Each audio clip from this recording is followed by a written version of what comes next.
One of my clients came to me the other day and she said, "What if my husband has cheated multiple times? Can I ever crave sex with him again?"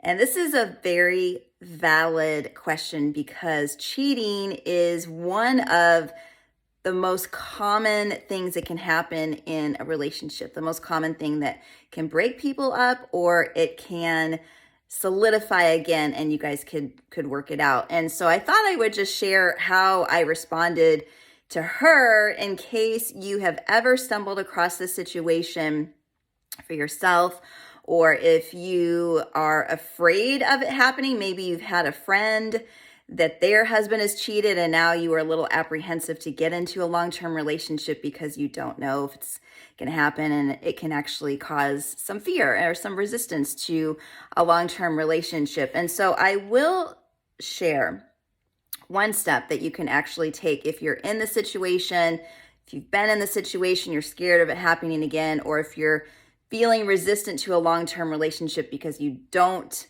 want to experience cheating or infidelity. And so I will say that after an affair, your well-meaning friends and family may tell you things like, "Once a cheater, always a cheater," or "How can you ever trust them again? How could you even think about staying?" They may encourage you to leave your partner. However, try not to make any major choices about your marriage or committed partnership right away.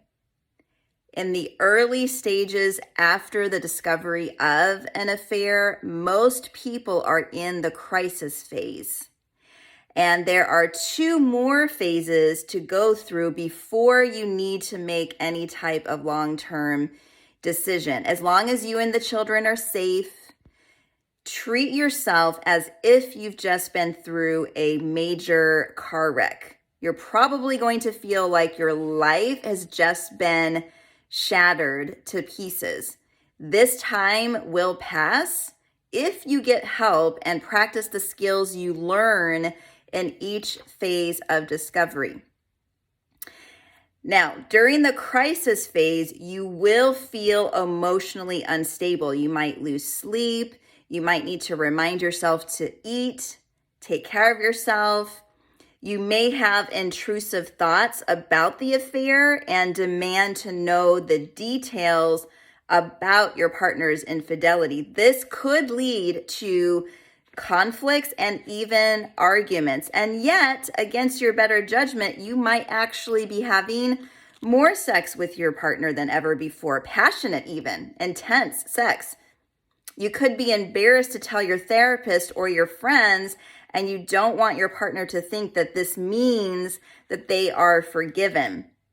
Sex with your spouse or partner is normal after an affair and happens when you are both scared to lose one another. You may desperately want to connect, or you want to hold each other. You may even crave the feeling of being intimate in each other's arms again.